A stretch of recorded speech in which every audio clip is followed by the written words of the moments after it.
Recorded November 6, 2025. Good afternoon, Franklin. Good afternoon, Rodney. How are you guys doing? Frank, you can start. I think. I'm doing good. Doing good. All right. Back in town now, so I'm back on camera. You're Back in Still town. moving the studio around, so I have this green screen behind me, which is annoying me. But hey, You sure that's a green screen thing that looks like we were talking earlier? It looks like a bar. Looks like But you notice a green halo around my head there? I thought that was your divinity. Okay. I thought it was gamma radiation poisoning. So I'm back and recovering from being embarrassed by the 80-year-olds golfing so multiple times from Florida last 2 weeks ago or whatever it was. I didn't hear him yell 4. Yeah. I mean, with inflation, people don't yell 4 anymore. They yell 5. Just say, yeah. Yell 5. That's a good Every one. single time I lost a ball, they had to announce it to the entire golf course. Number 17. Number 18. Yeah, thanks a lot, guys. Wow. Well, it's good. You and your dad were out golfing, man. That's a good thing. One of these days you have to invite me now. I can come down and golf with Dad. I'm not as good as Brody because he does seem like he golfs every weekend, but yeah, I can embarrass myself with the best of them. Frank, what did you break this week? I'm trying to figure out where this week went. I've been doing so many different things, so I've got nothing for you this week. I am looking forward to our guest tonight. Okay, all right. Well, we'll make sure we get to it. Raw tagline is Alien Invader. Does that mean you're out invading aliens, or are you an alien that invades? It's whatever you want to make it. I don't care. I don't care. Hurling towards us right now, right? Yeah. Oh, how do you pronounce the name of that thing that just went around the sun and now there's 3i Atlas. Okay. So. What? Haven't you heard about that? There's this entity in our universe or in our area that looks like it's an alien craft. That's one of Franklin's lost golf balls. Probably what it was. Trust me. I'm so horrible at golf. In college, here's a good story. In college, I took golf as a class. I also took tennis. Both of those were because there were certain women in those classes, of course. But I was so bad at golf, we would wait till the professor of golf, would turn their back, and we'd literally pick the ball up and just yell 4 and just throw it as hard as we could. And it was better. They never caught on. So they thought, man, that's right there in the green. I'll do that same thing to this day. If you're sitting below the green, you can't see me. 4. Yeah. I almost threw the ball in the cup one time doing that. I think Tiger's done that a few times off camera. Probably. Yeah, you've probably done that. Yeah. So other than you reminiscing about your days taking less than desirable electives in college, you know what?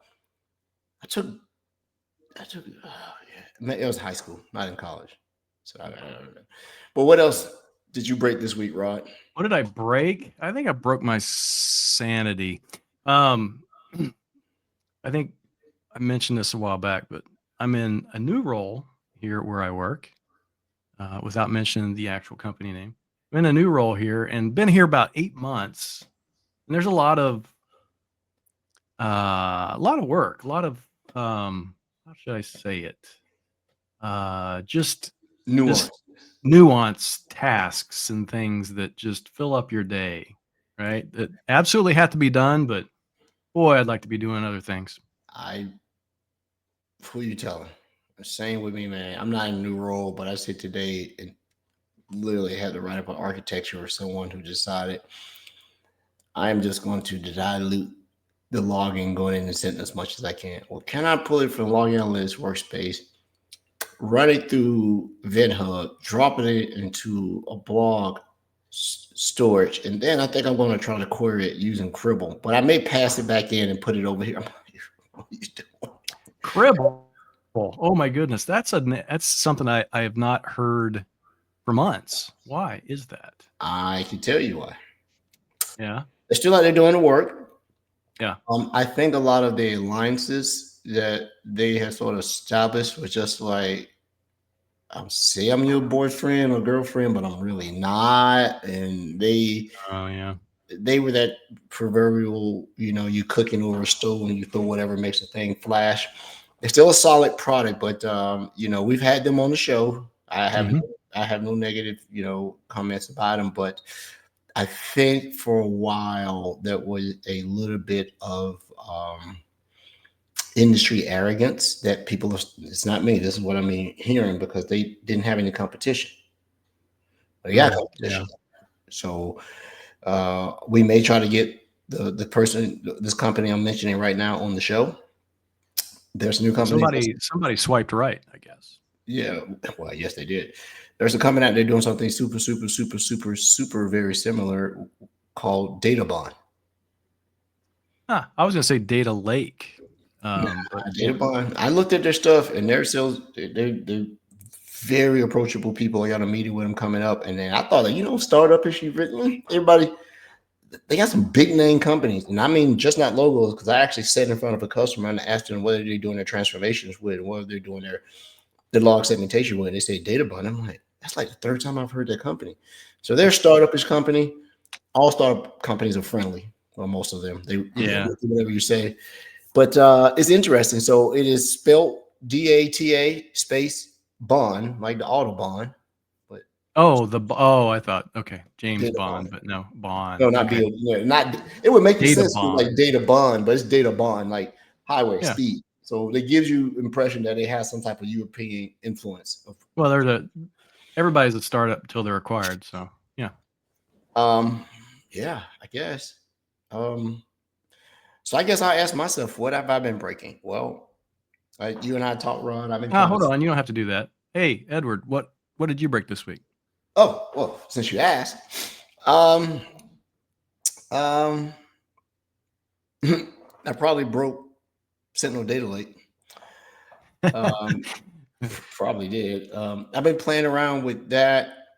The MCP server that's geared toward that particular use case, as well as understanding, artificial intelligence all up and how MCP servers are not, once again, it explains about MCP server. It's not something that Microsoft invented. it's a operational workload, solution. Yeah, it's an industry solution, right? Yeah. And so playing around with that, and man, trying to get this dumb lab to do what I want. I gotta put this new lab in the region that has support for it, and it keeps trying to default to a lab that doesn't have the data lake support. And I'm trying to get around the limitation of the lab because it'll only let me deploy Sentinel in certain regions. I know what I want to do, and I think I know how to get around it. It's just not playing nicely. I'm going to dedicate some time, like you and I talked about, just to put myself on focus, do not disturb, to sit down and finish it up. But I was using some of the prompts you gave me, playing around with them, and then I don't even. Crazy part about it, I'm not even that type of guy. It's more you and Frank around living in VS Code, but all my interactions with the data lake that Sentinel utilizes, it's all been through VS Code. I'm not going through the Defender port. That's the fun part. It's like the old days. It's like a hobby where you're digging into building your own computer almost. I'll tell you one thing. My birthday passed last week. Birthday. Yeah, yep. Thanks. Yeah, I think last week. Can't even remember because I age. You had one last year too, though. I did. It keeps happening on the same damn day. Why doesn't it move? Yeah, I don't know. Same date. It's like something's wrong here. It's like that 5 o'clock somewhere. The date can be the same, but the day can be different. Birthday Schroeder's cat. There you go. I'll tell you what I've learned though, and I got to go to Costco and get me a new one, a monitor. When you're working in these IDEs, these terminals, these little screens don't help your cause. You need a big monitor to see. Yeah. And I've been trying to play around with whatever code colors I want. But the thing about it is when you go to that old, the green, like our names are here, as far as the terminal stuff, it doesn't help your eyes. So I'm going to go get me a nice big old developer monitor that can take a video card and then make that monitor into 2 monitors. Really can take 2 different inputs to be able to do it, rather than just trying to move screens around. There's some benefits to it. Gamers do this stuff, right? Because they can, So you when they're having gamers. I recommend you suggest into a GPU that will be able to run the local LLM workloads that you're looking at doing. So be very particular about what graphics card you grab. Yeah, I want to, but it seems like between Microsoft, Meta, everybody's buying all the GPUs. I can't get one. Maybe I just have to go rent one from somewhere. Oh, that's what everybody's doing right now. You know what I thought about doing? I thought about replacing one. I don't want to spend the money. Golly, one of the best things about getting older, you get cheaper. I thought about getting one of these Mac Minis. They're not bad.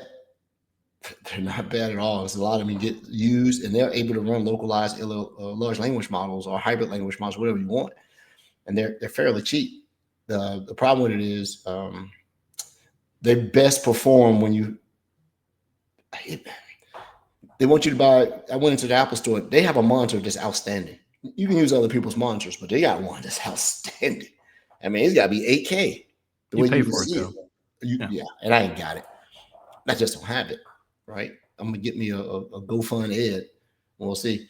But yo, been doing that, VS coding a lot, doing that, writing some API stuff. I went and found that thing that you and I talked about, Rod, that Python converter to be able to get your workouts from Peloton and the Garmin.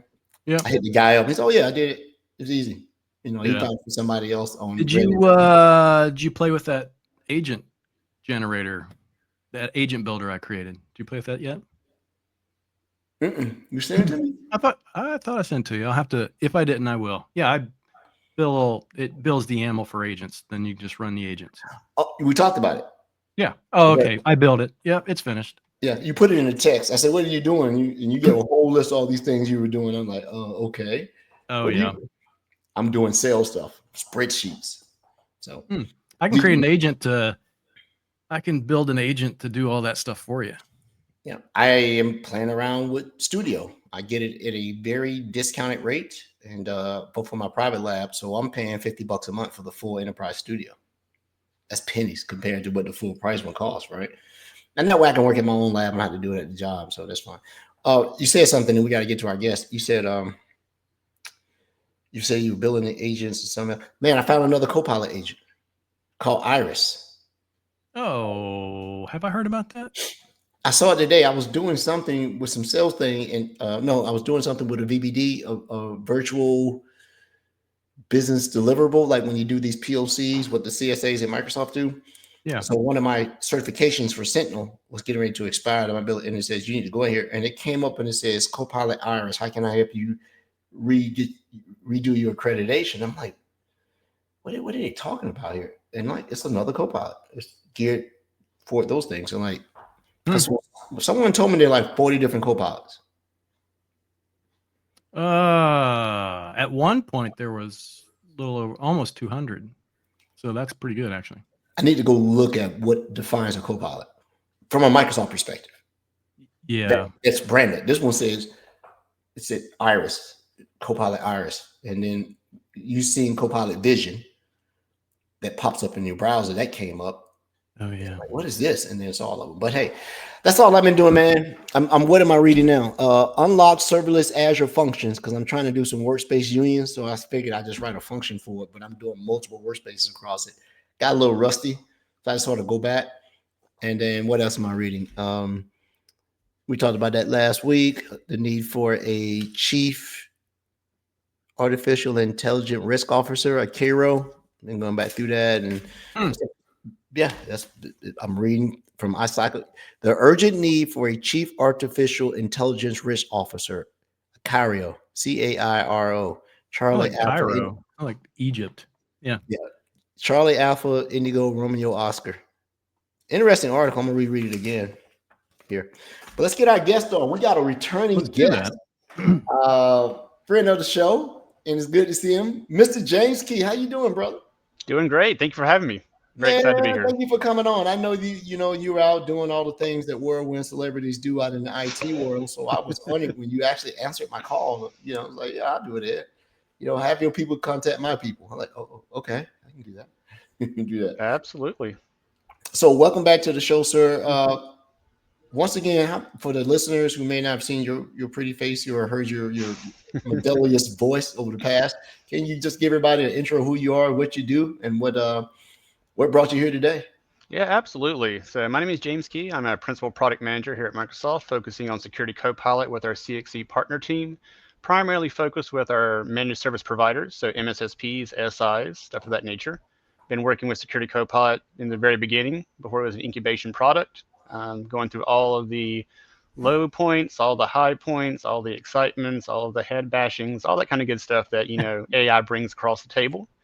But my original role at Microsoft was SharePoint, so I came from a productivity space, and then moved into security and compliance, and then Copilot came about. So been all over the place, working with different industries and organizations and different biz units and so forth inside of Microsoft. So got a nice little track record, I think, from a career perspective, and very happy to be here on the product management side now, being able to influence and innovate our products and bring the best that we can to our customers. I did not know or either forgot that you were SharePoint. Oh yeah. And Frank has been extremely discharitable to SharePoint and admins from the past, so I apologize for that. It's all good. Oh, golly, I did not know that. Well, sir, it's been a minute. For those who don't remember, James has come on the show before in the early days of Security Copilot to talk to it from a product perspective and how partners were looking to try to utilize that when it was an emerging product and solution offering at Microsoft. So I reached out to James. He was gracious enough to come on and say, hey, here's some things I can talk about on the show. We're about 2 weeks out from Microsoft Ignite, which is our premier technical customer-facing event, which will be in San Francisco. San Francisco, right? Absolutely. Unfortunately, myself, Frank, and Rod won't be able to be there this year. I'm traveling to New York to do something. I don't know what Frank's doing, and Rod's probably ganting, trying to track that thing that's circling the sun through our universe. I'm watching it. So, what's the goodness? Tell me what's good. We got Security Copilot on our minds, so make it part of our soul. What's going on? Yeah, I'm telling you, man, right now it's all about agents. It's all about getting from generative AI to agentic AI, getting autonomous capabilities built in, and working with our partners to build out these phenomenal agents. We're filling up our new Microsoft Security Store. So we got a new security store out there that's all about security-focused initiatives and so forth. Right now we have SaaS apps and solutions and agents that are out there. And it's driving a lot of synergy, a lot of excitement, I think, because ultimately these right here are just powering a lot of the things that customers have been asking for, and partners are delivering. Partners truly make more possible, and it's amazing what the community is building around these areas. So it's all about agents right now, man, but it's all about quality agents. Build with intent, build with purpose, build with outcome in mind. Don't just build something just to have it out there and have something flash up on a tag and say, ooh, I put something there. Let's make something that makes things that make an impact. It is about agents, and you hear not only at Microsoft on internal communication, vibe, but even external. That this, man, maybe I'm just misremembering, but it seemed like when the concept of agents was such a closed conversation, that as though it was being guardrailed or either embargoed, and you had to have the super secret handshake and password to be able to build agents. But now it seems like the external artificial intelligence community and partners sort of broke that box open and started building their own. So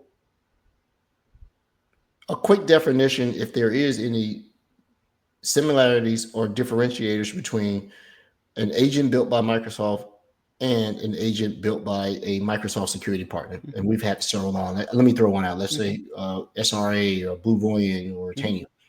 Is there a fundamental difference with the way they approach building agents versus Microsoft is building an agent for Security Copilot? And honestly, I mean, it's really the same. I mean, anybody can go out there and build agents now. We have a native built-in agent builder in Security Copilot. Yes, it does have some areas that we can improve on. We're going to make those happen during Ignite. But anyone can go out there and do it now. In Security Copilot, through third-party tools, you can even open up Notepad++ and start building out manifest and packaging things and have an agent.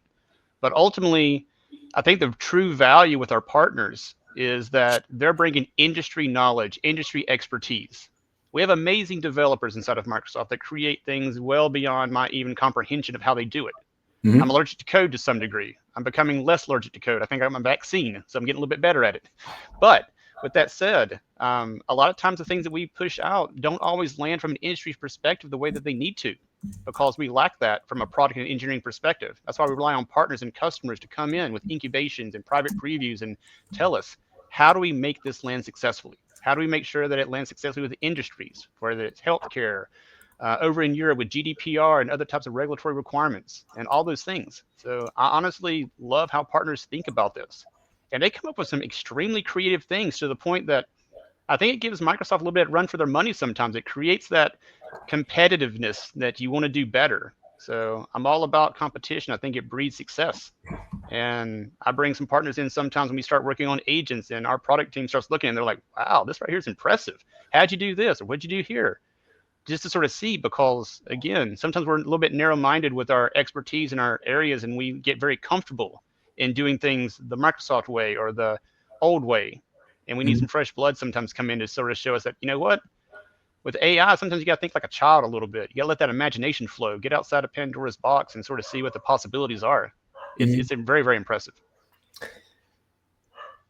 It sounds like Frank was going to ask, or either I hear his dog barking. It's not my dog. I don't have a dog. That's my little golden doodle, man. Our little Oh, okay. recommendation system. Oh, yours? Yeah. Okay. I'm betting Well- money that I just got an Uber Eats food order delivered to the door. Yeah, I got to do that myself. Or the dog. The dog answered the door. Now your Yeah, food's gone. I got 2 burgers, man. One for the dog, one for me. Yeah, we got to eat together. Well, It's all good. Yeah, you spoke very just very easily about, everybody can build an agent and Everybody can. so and so, but okay, let's start at the basics here. Okay. We did the security Copilot when it was the new shiny Mhm. last year or year before. The days run together these days. Give me a one breath explanation to what an agent is, as defined by Microsoft. An agent is a autonomous task capable solution that allows you to be able to perform certain actions that are dictated by its instructions. Okay. And when we look at agents, we look at them really around like 3 areas. This agent is very situational based, very issue based. Maybe it's something to do with DLP triaging, or maybe insider risk. Maybe it's something to do with lateral movements. It's very situational and issue based. Or you could have an agent that is more persona based. It's meant to help augment an IT admin when it comes to compliant devices or patch management. Maybe it's one for an IAM, for identity access management, looking at risky users and risky sign-ins. And thirdly, we have agents that are more product specific, ones that are very tailored towards a situation like maybe CrowdStrike, Carbon Black, ServiceNow, Defender for Office 365. Those right there really help us be able to define these sort of like silos and make sure that the agents are really tailored around certain types of scenarios and use cases.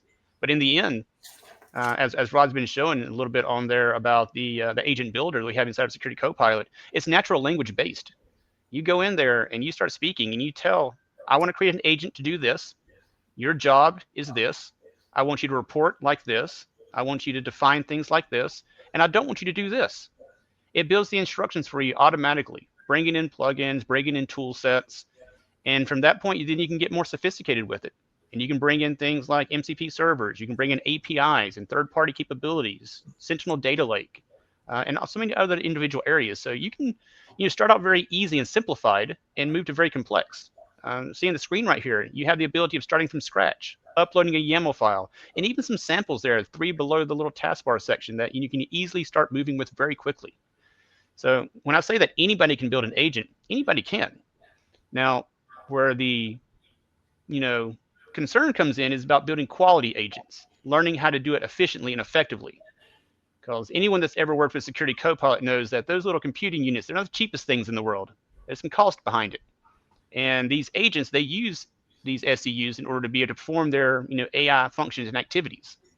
So the better that we write things, the better that we instruct, the more beneficial we are from an efficiency perspective of these. Yeah. It's just like when KQL came out for advanced threat hunting. People thought that anybody could do it. And yes, anybody can create a query, but there's also very high quality ones, and there's low quality ones that create, poorer outcomes. Same thing with prompting, same thing with AI, same thing with agents. It's all about quality. And we've done a really good job being able to build out support documentation around this. If you type in Microsoft Learn, Security Copilot, we have an admin and user page with Microsoft Learn about that. But now we've also come up with a developer one. So typing in Microsoft Learn, Security Copilot Developer, it gives you a support documentation page to go through and sort of see what we can do from the art of the possible. And what I love about this is the fact that our documentation is all built around how things are done from an agent building perspective. Perfect. Over here on the left-hand side, you'll see it broken down by how do I plan it? How do I build it? How do I test it? How do I publish it? Just bam, bam, bam, straight through. And we're continually updating things to make sure that people are aware. You get into the reference piece, you're going to see a section about manifest. Maybe you don't know what a manifest is. Maybe you don't know what the codes are and the different dialects. Everything's in there. How do I fix error messages? We're bringing all of that stuff from behind the veil directly to our developers, empowering them to be more successful in creating high quality agents. See, that's awesome. I hadn't seen that before. Thanks for exposing that. That's awesome. I was just thinking, looking at the security store with all these agents, all these cool agents. The one thing we're missing. A lot of times you go into a store, you see dollar signs in the price tag. We need like an SCU price tag on each one of these. How many SCUs is this going to use? And that becomes a little difficult sometimes because of the quantity of entities within the customer environment with devices and users and data. Some smaller organizations, it may use less for certain ones, but we are asking our partners to think about that and to do t-shirt sizing in a way that sort of gives you some type of approximation. This is something that has not been released just yet as an agent. And I can say this because as a partner, one, it's not NDA under Microsoft, it's going through the publication process, but we have a partner that is creating an SCU estimator agent. And you put a prompt into the estimator, it evaluates based upon the entities and everything that are inside the environment, based upon best practices and efficiency, and it will tell you, if you do this particular prompt, it's going to cost you approximately this amount. That's phenomenal. Wow. And that will be eye-opening because that idea has not been novel. It has been something that's been requested for a long time, and people have given shots at it and tried, even myself. But, a little bit of frustration is I do the exact same thing and get a different SCU count, and then you get a dull moment. And the dull moment is the back end of what the thing is executing against. You're assuming that it's static. It's not. The environment could be getting larger, smaller, attrition added, and all this stuff. I think a lot of people don't realize how dynamic an enterprise environment is, that we look at it from people hiring, firing. I was working with a client, and between 2 days, they had divested about 1,500 machines out of MDE, and they retired them. And I'm like, well, what happened? No, that unit is gone, or this, whatever else. So the back end is more dynamic than the prompt or the plugin and or the agent. I love to see this agent SCU predictor, whatever it may be. We'll see what it is. Matter of fact, SCU estimator is what they're calling it. SCU estimator. Going through publication right now, should be popping up into the security store here soon. And it's going to be a free agent. They're not charging anybody for anything. Now, I've seen an SCU estimator before. Rod, you have too, right? I think we should, but it wasn't associated with an agent to be able to go out and be. No. It was very manual. Yeah, this was more about seat count that we had inside of Microsoft and looking at it from like a t-shirt sizing. This is literally taking the prompt, dissecting it, determining how much it's going to cost to do it, and even giving you guidance about how to make it more efficient. That's the most impressive part about this agent. It's not just giving you the result of the SU, it's telling you how to make it better, how to make it more efficient. Oh, yeah. I wish somebody would build an agent on how to price Sentinel. We talk about these agents, and I kind of want to know, where do they kick off? Is this something where, like, what is a prompt book, and how does this integrate? How do these kick off just because something's created? Tell me what triggers these agents. So as of right now, we have two primary triggers. One is manual invoking, and the other one is schedule-based, based upon time intervals. Now, we are looking into other types of avenues based upon events and activities, which will be very beneficial. But as of right now, those are the two, unless you integrate something like a Logic app that then invokes things through that type of mechanism. But natively built in, it's based upon manual invoking and then also looking at it from a time interval perspective. Let me open in time. So basic fancy words for scheduling. Absolutely. Okay. Every 24 hours, every 1 minute, every 6 months, however you want to put it. We just always have to remember that whenever it triggers, it's going to use some SEUs. So how frequently do you want that to go, and where's the benefit of that return on investment come in about that quantity? Because sometimes some things are large amounts of data over short periods of time, or small amounts of data across large periods of time. So, are you aware of like the SC200 course or the SC200 certification? Yes, a little bit. A little bit. So, as a SOC analyst, where do you expect their level of that would take that sort of course? Where do you expect their knowledge of creating agents versus using agents? Obviously, using, but creating. Where do you see that? Is that something you think is important that every single SOC analyst should know? If you're going to hire somebody in that's running your shop there, how much do you care about them knowing to create agents? I don't think it's necessarily a requirement per se, but it is an additional enhancement to your tool belt, because when you have SOC analysts, and as they mature and as they get experiences, then they're going to have the know-how of how to plan these. They might not know how to develop them yet, but they can put the groundworks together and say that this is what I need, this is how I need it to work, and this is how I need it to act. And then over time, I would definitely, start, pushing SOC analysts and other members, IT admins and so forth, to be able to, start to tinker a little bit with, agent development. It's not as difficult as people make it out to be. It's not something that requires a huge amount of investment going in immediately. You can go in and just start speaking to it, just like you do from a ChatGPT perspective in a browser, and start creating some very simplified things, and then learn about how to tweak it, how to get advanced functionalities and build off of it. And that's what a lot of our partners have been doing across the board, is that they started in that journey of building out some very simple things. And over the course of the last couple of months, they're becoming very advanced. And it's great to see that progression. It's just like with any other technology. Just like when it comes to a SOC analyst. Does a SOC analyst need to know how to do KQL? Not necessarily. I mean, they can use some of the dashboards and some of the other functionalities and be able to go in and look at incidents and stuff. But that threat hunting is extremely valuable from a tool set, and it helps to expand on your capabilities. I think the developer piece will do the exact same thing when it comes to other roles and personas across organizations. And sometimes the agent building piece may actually be a shortcut to enhancing policies, enhancing workflows, because I don't have to go buy software. I don't have to go out and buy this license or this add-on or something. I can start building something that actually is tailored to exactly what I need it to do. Mm-hmm. That's Mhm. huge. Do you see Well, and I think the path more like, okay, start building in prompt books and then bring in agents from there and see what you can migrate over to an agent versus what should be with inside prompt books, or just one prompt? How do you see that integration with prompt books going? No, absolutely. So that ability to be able to trigger prompt books and have that sort of actionable piece being bringing in data and being able to send data out, I think is important. The multi-orchestration piece doesn't really exist right now from an agent perspective, but it's coming. And the ability to be able to invoke things within it isn't really there either. We leverage logic apps and other forms of APIs to perform those activities.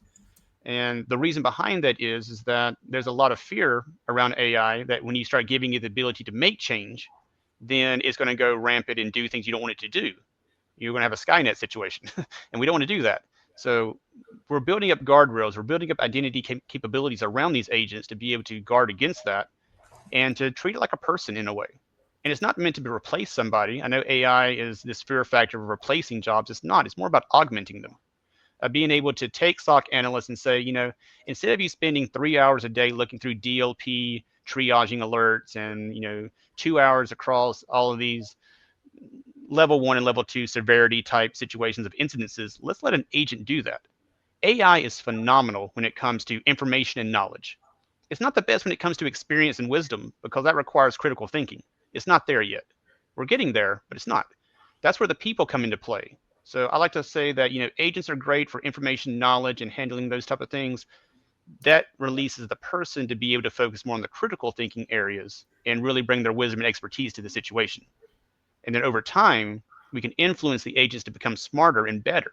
We're even releasing this concept, and you can see in their technical documentation what we call memories, of being able to infuse the agents with this sort of conscious historical information that it can feed off of, and then be able to bring that back in the future when it needs to improve its overall service and capabilities. With that being said, it seems like we're creating a very low entry level in a good way for those who want to be exposed to this prevailing and emerging technology. You would think that AI is both very new at the same time, very mature, and reality is, I think, perception, right? Let me ask you a question about this. This goes back to the partner aspect. I took a note here. When everybody's building these agents, you be able to do it, and I'm looking at, and maybe you're not able to answer this question, but I figure if anybody can answer this question, how are partners who are developing this protecting if this considered IP? So one of the great things about the Microsoft Security Store, and this is why it's I think an imperative area for our partners to look at from a monetization perspective, is that when you bring those agents and that type of content into the Security Store, it's guarded behind the gate. And then we deploy out the pieces that are needed into the environment in order to be able to perform the activities of the agent, but you don't have access to the IP and the code pieces behind it. Now, if I directly upload something into the environment, absolutely, anybody can see that.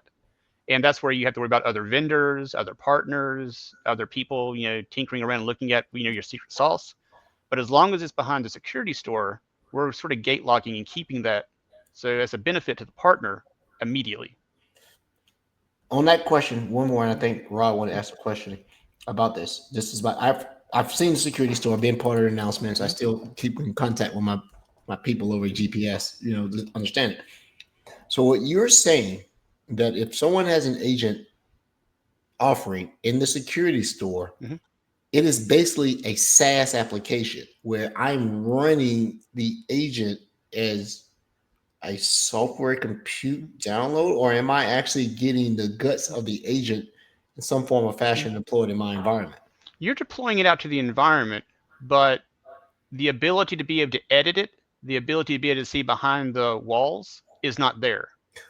Okay. It's like me deploying out a app from Outlook Store into people's Outlooks. I don't have the ability of looking behind the code and everything because it's being deployed out from that store. So that's one of the biggest benefits of these, the Security Store, is the fact that that IP and everything is sort of gate kept behind, and you don't have to worry about people looking at your secret sauce anymore. Okay. I have some questions down that line, but I don't want to go down that rabbit hole. I want to ask you offline about it, because I don't want to give anybody to get their gears turning in their head, listen to our show, and like, well, no, Security Insight Show gave us that idea to go do this thing. But that's interesting, because it seems very similar to the way that the marketplace is when partners develop solutions and they send it out through the partner marketplace or the Azure marketplace. You can just buy it. And whatever protection mechanisms there, obviously you could simulate it or duplicate it in the thing. It makes sense. I'll give you a little bit of insight here, because I know you're all about insight in this podcast. No pun intended. When you deploy out and publish a Security Copilot agent, you're doing it through the Partner Center. And when you create the offering, ironically, the offer type that you select is software as a service. We're piggybacking off of all that back-end components in order to be able to deploy it. We're just saying, instead of going to the Azure Marketplace, we check a little box that says Security Copilot Agent. We put new webhooks into it, a new landing page that sends it over here to the Security Store. But the back-end mechanism and everything is all the same. That's how it seems like it's a software as a service solution, like a SaaS, but it's really not. Oh, okay. Okay. I can actually visualize what you're talking about. Yeah, having exposure to the marketplace and seeing that. Okay. And being able to do it. So now is how much we're in this phase of everybody's creating an agent and trying to create their own version of the very specific new shiny. How much of functional agent persona do you see duplicated? I mean, I'll give you an example.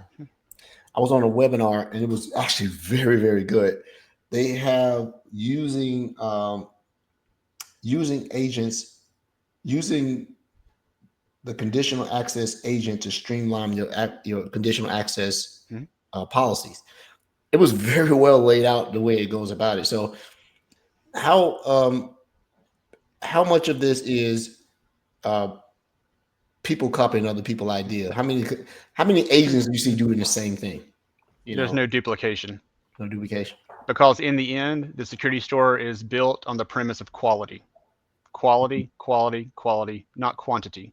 Mm-hmm. Whenever you publish something to the security store, it goes through Partner Center. It goes through multiple validation stages. Not only Microsoft validating it, but also the partner revalidating it. Mm-hmm. And we have branding guidance as far as what can be in the agent name. Mm-hmm. We have description guidance. We have guidance about how you structure the manifest. And we also start looking into, is this actually a beneficial use case? Or is this something that is just a prompt book wrapped up into an agent?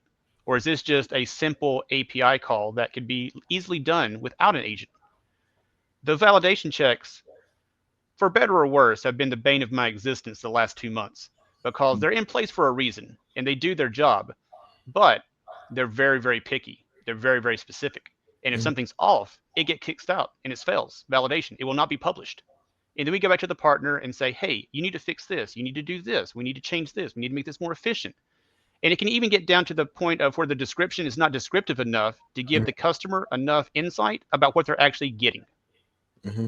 It's very, very validated across the entire board. And that's all about quality. I love our other marketplaces. I love our other stores. But this store is being built with quality in mind. It's not going to be a redundancy of consulting offerings that we have over in AppSource. It's not going to be just somebody throwing something up into a Azure marketplace to tell their CEO, hey, we have something up there. Great job. Let's make a press release about it. No, It's all about quality. It's all about building with intent, building with purpose, and building with outcomes in mind. And you look at every single one of these, they're all unique. They're all different. They all provide value, and they're diverse across our entire ecosystem. Sentinel, Defender, looking at things around Intra and Intune and Purview. You don't see, just a breadth of just one single thing. You can go up there to where it says, the types and start looking at the different filters and start picking them. You're going to see things for every single thing on that list. Mm-hmm. And we're continuing to focus that and tell partners, hey, we're starting to see an oversaturation of X, Y, and Z. Let's start looking at some other areas. Let's start to expand our portfolio. Mm-hmm. We're looking to see that, hey, Microsoft is starting to build this out also. Let's not conflict. Let's not have a conflict of interest because in the end, the Microsoft one probably will win out because of the Microsoft brand. We want to make sure that we get good visibility across the board. And we're working on incentivizing our partners with this by providing also some metrics around how things are interacting with the store. How many visitors are coming? How many downloads are happening? All this kind of stuff, it shows value into people that are coming to the store. I see tremendous amount of potential to be able to affect the legitimacy and amount of effort. Things like I can put a shelf life on your agent. Like if you haven't updated in 4 months, then you age out. You're out. You're Absolutely. done. Yeah. I'm gonna ask this question and don't answer it if you can't answer it. And if it's something that needs to be said at Ignite, but I gotta ask it because this is the entrepreneur, the salesperson that go out and hustle for the dollar, Edward. How partners making money? So as of right now, the partners that are pricing them, some of them are doing for free. Okay. You can also do a 1-month free trial and then go into a monetization model. The two monetization models that exist at this time is a one-time purchase or a monthly subscription model. Okay. The monthly subscription model is that recurring cost that really encourages the partner to continue to update, to continue to increase the version, add more to it, because you want to keep them interested. We have some partners that are going in the direction of creating a free one and then creating a premium one. Give you a little bit, let you see what the Microsoft capabilities are within the agent, and then create a premium one that expands on their IP. So for instance, Rod, if you want to go up, or whoever's driving, and go back to the search and type in Core, C-O-R-E, you're going to see an agent that comes up. And this is their free version of that agent. Let's see, there it is. Posture Advisor Agent Core. You also see an Identity Workload ID Agent Core. These are free ones.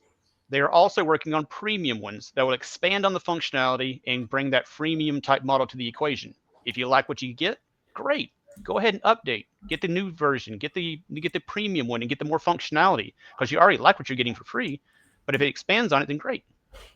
So we're looking at ways of being able to do that, and we're also looking at ways for us to be able to ultimately expand on the monetization models and give other types. One that I'm pushing for is a per run click. So every time that you run the agent, you get charged. That way that you're not paying a monthly thing or a one-time thing, you're paying technically for a usage. It's like consumption-based. When you need it. Yeah. Absolutely.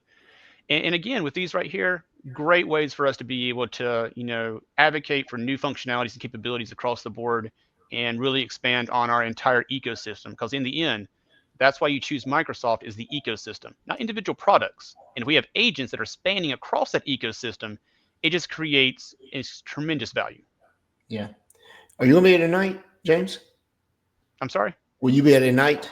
Unfortunately, I did not get the golden ticket for Ignite this year. I got to go to Chicago last year, but we're trying to diversify our CXE partner team and let others have some fun. So my good buddy and colleague Nick from our Purview side will be there representing our CXE partner team. So yeah.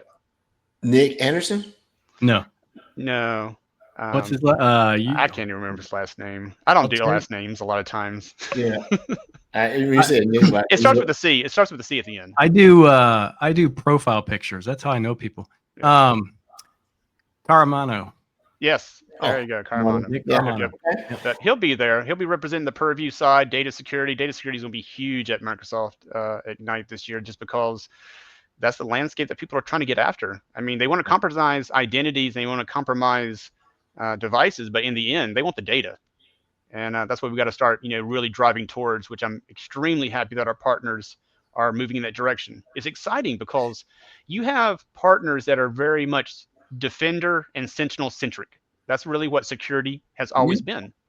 And for our, managed services. But now they're starting to put their toes in the water a little bit with data security and Purview. And they're coming up with some really interesting use cases of bringing that insider risk information, bringing over the data that you're having access to in those Purview spaces, and enriching the security incident information also with it. Will there be a partner designation showing your proficiency in doing this stuff, like a agent security designation? Honestly, I haven't really followed exactly all the sessions that are being presented at there, but I know that across Security Copilot in general, we have about 15 or 16 sessions around Security Copilot, which is exciting. It's a nice breadth across the board. We're going to have Dill up there, and Vasu, and Charlie Bell, and so many others that are going to be presenting on these different areas around securing AI, around data security with AI, how Security Copilot is taking effect. And in general, we're looking at an overarching story. One is with Security Copilot, with Security Store, Sentinel Data Lake, and Sentinel Graph. Those four things are going to be building the nexus of this new ecosystem around agentic AI. Because Security Copilot is going to be the one that's piloting everything, that's pulling in everything, that's giving you that user interface. The store, that's going to be all monetization. That's going to be making our partners very happy. It's going to give them the incentive to move forward because of that monetization and their ability to be able to increase their brand. The Sentinel Data Lake is going to be the massive lake of data that's being brought in. And if we bring things in to a more centralized, more structured approach, then Copilot doesn't have to decipher things and become very complicated about picking out different rows and columns in Sentinel and workspaces and Defender and XYZ. If it's one single space, it makes it so much efficient and ultimately cheaper. And then you have your Sentinel Graph being able to just leverage the multitude of developer capabilities and coding capabilities of being able to pull that information in and use it in so many different ways. So that overarching story is going to be huge. I am drinking the Kool-Aid on Sentinel Graph. I'll admit it. I'm drinking the Kool-Aid on it. And maybe it's because the whole developer aspect of it, of being able to see the way you interacted and the way it's being manifested or shown. I'm like, this is cool.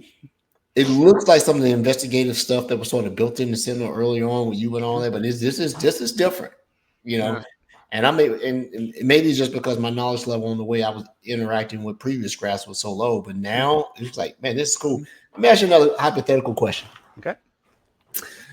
Based on how Ignite goes, and everybody with the new agents, you got agent clowns and agent this, and everybody's out here doing this, and they give them agent giveaways. And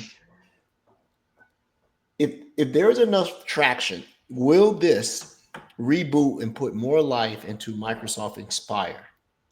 Because I have seen it like, how do we get the partner conference back to the way because I came from the partner side, that, and I love the partner side, all the innovation and the crazy ideas. Just me personally, it seems like it fell off a little bit. I'm wondering if this new ability to have this thing is good enough to either new blood into the Inspire conference, where everybody's there shaking hand, pressing flesh, giving away stuff, the nice parties, all the good things. And number two, do you see an agent con on the horizon? Just agent con, that's all it is. The possibilities are endless. I think this is going to be a huge catalyst for build, a huge catalyst for MVP Summit, because a lot of our MVPs are coming from partners. Yep. And then also, I think Inspire has an opportunity here, because again, here's a little tidbit. I'm going to go into the details. I don't want to get my hand slapped any more than I already have every single day, it seems like, for speaking things that I want to speak. I have a hard time keeping my mouth shut sometimes, and I do apologize. What you see in Security Copilot right now with the offerings for SaaS and for the agents, it's not the only thing that's going to be there. There's more coming. There's more types of content. There's more types of artifacts and things that are going to be usable for our partners to be able to monetize on. So this is just the tip of the iceberg. You're going to see a lot of great things happening tonight around the security store and about new things, because the security store is our first security-focused storefront that is dedicated to quality security assets. And I say assets broadly because it's not just SaaS, it's not just agents. There's more to come. I can believe you. I hear it in your voice, and I've heard some people from the GPS side and that I've talked to, and they're like, there's a lot of energy, because it seemed like it sort of took a back door for a little while, because partners sort of figured out they couldn't figure out where to innovate. It was hard to make money off Security Copilot. They had already figured out how to finally make money off Sentinel and MDR. And when this came along, the biggest thing partners had to go figure out, either by hire or innovation or just smart people, like, okay, it's here. This is a thing. It always comes down, how am I going to make revenue off this? Because this artificial intelligence and then the AI or authentic agentic is going through. They are now struggling again. We need smart people to know how to monetize this, right? Because we're putting a lot of man hours and building this stuff out, and then they're also racing against two other entities. They're racing against the customers themselves, who are very, very much creative. Oh, very much.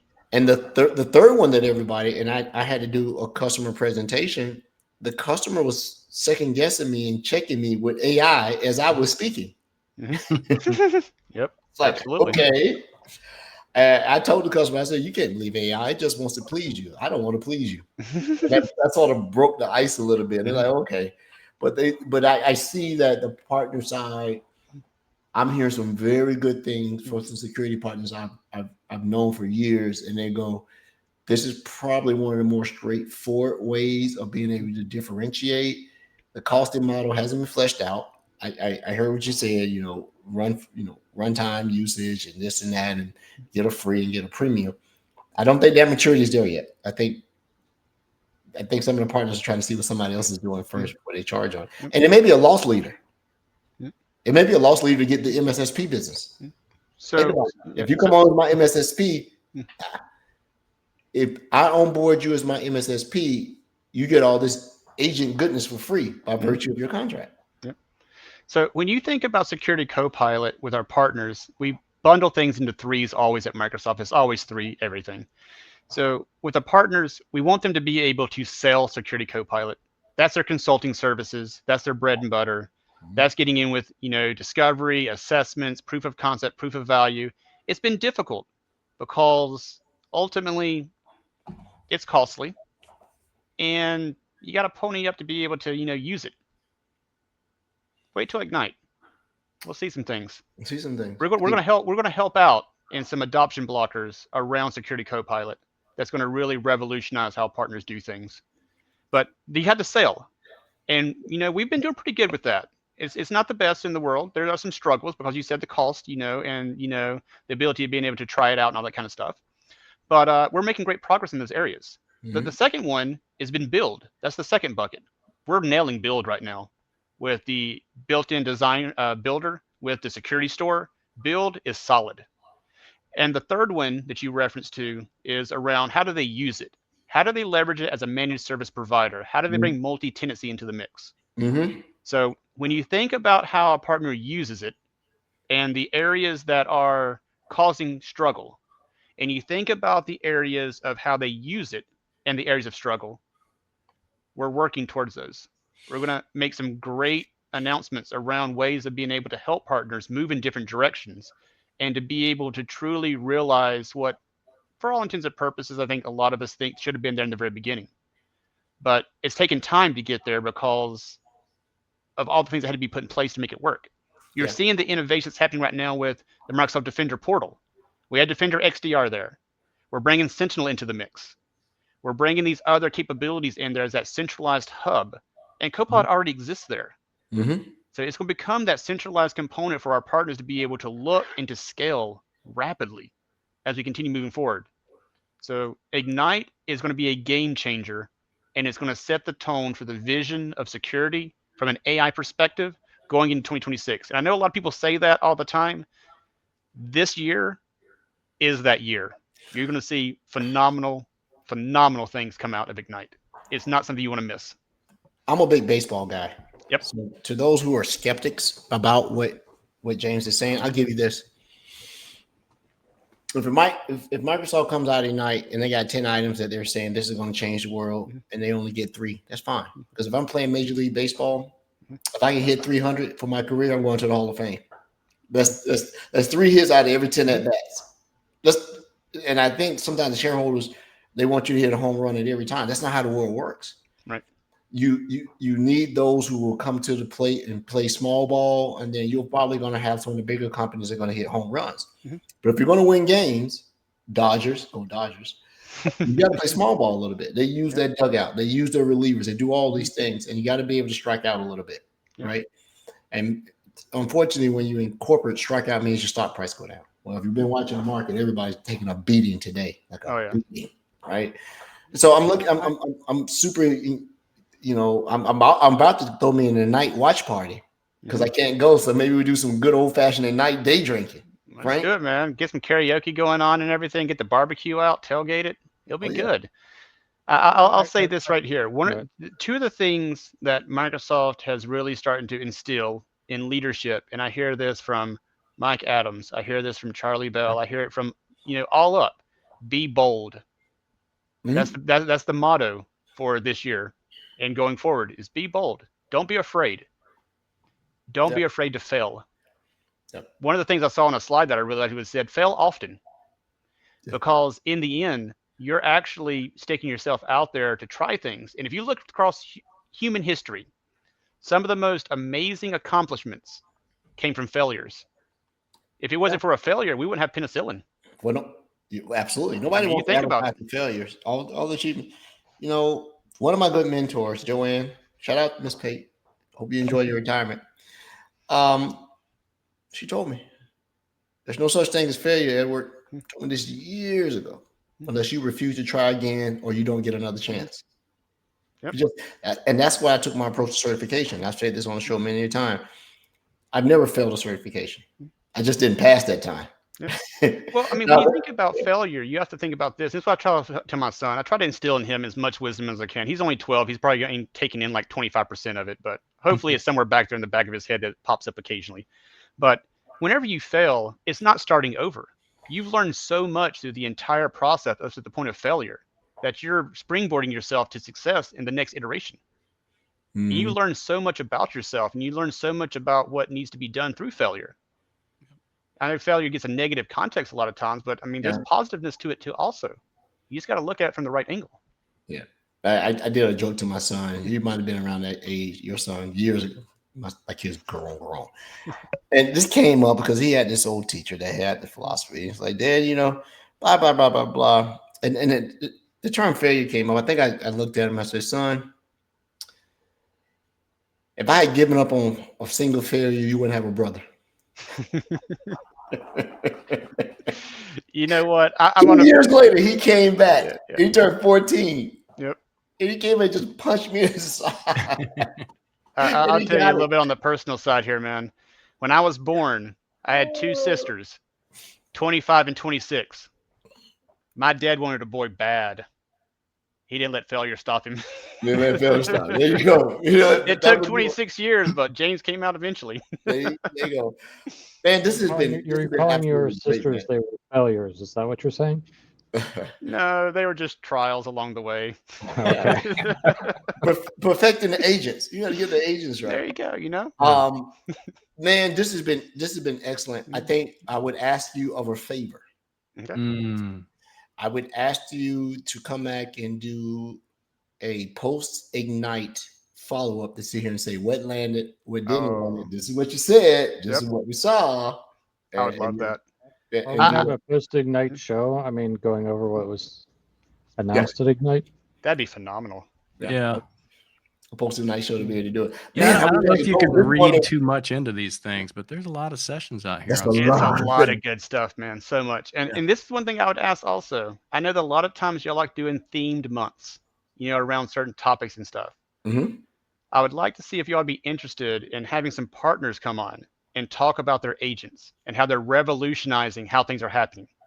Because we have amazing partners out there doing so much cool stuff. And we had Performanta on, was it this past year or year before? And they were doing stuff. Remember, we did a whole month where we had partners come on, and James, you were the keynote. You led off that session. We had a whole month where partners had to come on and talk about their security Copilot. Blue Voyant was on, Performanta was on. Matter of fact, you did all the intros to the partners. That's how they came on, because we dropped your name and they said, yeah, you know, James will come on. I think we do that. I think a themed show. We'd like to help build out, and I know it's going to be hard because you don't want to show favoritism, but we like to land upon you about which partners we should have, because our format has changed. We used to do 4 shows a month, maybe 5. We're down to 2 a month, maybe 3. But for this, we can possibly go back to every week, because it's going to be a plethora of those. But we need a little bit of a cribble. Right? Do you guys know where that came from? Cribble was that thing that when you go mine and you shift, it's a cribble. Yep. We need to be able to shift through what partners, because once Frank and Rod and I put out the invite and you put out the invite, we're going to get inundated. Oh yeah. So we need to let's let the Ignite happen. And generally our partner month is April, and then we moved it to May because March is Women in Cyber Month. But we can definitely do that. Now, the only drawback of this is we get ready to go on a holiday routine here in a minute. So, I don't expect anything in December or anything in January, because December is my cool down time with the family, and January is all about airlift with our partners. Yeah, we got airlift. So let's look at February as the earliest. Well, I think we'll start building this out, start getting invitations out. Yep. Start putting out a little bit of stuff like, if you want to come on the show, you know, we'll submit. We'll take a list. We'll send it out. Send us a bio about you. Tell me why even if you're a Ignite or not, why your agent is. And I don't think we need to necessarily have a theme month to be able to get the guest on, but I do think we need a theme month to really say, okay, by April of next year, we should have the front runners will have pulling themselves away from the pack. Definitely.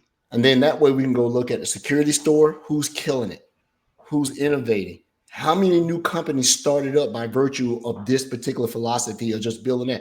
I can imagine a company just coming into existence solely on agents. Yep. And Rod, can you go over to the security store real quick? Yep.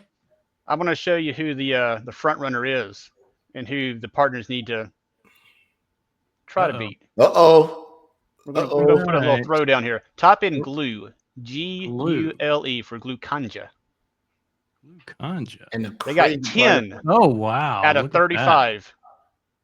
10 out of our 35 that are out right now are through them, and they're all over the place. Intro, And it's so crazy. I know that name. Glucongen, man, they are so innovative. It's amazing. Yep. And the second one that we have is AdaQuest, ADA Quest. They have, I believe, 4 that are out there. Oh, they know me. Drop my name. Yeah. Me and Jeff Aces used to work with AdaQuest, and their CEO. I know all those guys very well. How do you spell their name? ADA Quest, AdaQuest. They are number 2. Look at that. With 4. AdaQuest, if you were listening, you owe Ed one. Call me. I pull your bacon out the fire too many times. Like I said, it's not all about quantity. We have some partners out there that have, limited numbers that they have out right now that are absolutely phenomenal rock star wins. So we'll get a good little breath across the board and make it a global event. Take partners from all around the world. We can check them out on LinkedIn. Who's AdaQuest? Oh, there you go. AdaQuest's been around a while. They were one of my first pen partners that I've done a lot of work with them on from the EMS days, a long time ago. And I actually have a personal relationship with those guys, so maybe it's not fair, but they're very, very, very, very, very good. You know who Jeff Aces is, don't you, James? Oh, absolutely. Yeah. So me and Jeff, that was our account, that was our partner. So I need to call Jeff. Shout out to you, Jeff. Call me. Well, sir, thank you so much. You've been more than generous with your time. It's 6:11. We will hold you to post Ignite debrief. Yep. We'll make the show go a little bit longer, so we make sure that we cover as much as you want to cover. There'll be no green room. We're going to go right into the topic. Here are the hits. Here are the misses. Here's who you should watch out for. Here's someone that fell off the stage. Whatever it may be. Man, this is the year I want to go and I can't go. Here's our SCU giveaway program. Yeah, SCU. Yeah, we give away some SCU. I wish you could give away SCUs. You guys should start selling SCU gift cards, Microsoft SCU gift cards, right? That would be interesting, but I don't know, man. That might hit the black market, and no telling what's going to happen after that. In the security store. We sort of do it anyway with ACO and all this other stuff and credits, but you could. True. Yeah, we just used Frank's American Express Black Card. I remember they got ran up because he decided to turn on. What did you turn on, Frank? Watch list, IoT Defender or whatever. Threat intelligence. You got like a $50,000. No. It was IoT Defender for IoT. Or whatever. On-prem version. I'm going to say one thing, and this is going to be a little teaser for people to come back to the next one. Okay, I'm not going to show it today because I want them to come back. It's not about Ignite, about me personally, but because I saw Rod here with the Alien Invader for Halloween, my family went as alien abduction theme. My wife was a UFO, lights and everything. Yeah. My son had an alien strapped to his back like he was being abducted. Guess what James was? What is the most infamous thing when you think about alien abductions from a comical standpoint? Getting probe. A probe, yeah. I was a cow. Oh my gosh. Yeah, beamed up. Big old inflatable cow. So if you want incentive to come back for the next session, you're going to see James in a cow outfit. Oh, that would be great. And to our friends at Chick-fil-A, don't sue us. You know what? This is the funniest thing. Whenever my wife wasn't beside me, they said I was a Chick-fil-A cow every time. But as soon as she got beside me, they're like, "Oh, alien abduction. That makes sense now." I was like, so I had to keep track of my wife. Like, keep up. I mean, I'm a Chick-fil-A cow without you. You have to be a certain age to get it. You get it. If you walk into a show with a bunch of old heads like us, we're gonna immediately go, "I get it. It's so funny." Well, sir, you have a great rest of your evening. Thank you so much for taking time out. To everyone, to all our listeners and everything, this is the resurgence of the Security Insight Podcast. This has been a great show that we're doing. Catch us in 2 weeks. Please register for the virtual Microsoft Ignite show. Be able to get your notes, have questions. Check us across all of our social media and digital outlets. The show will be published shortly. And until then, everyone, have a good night. Thank you. Good.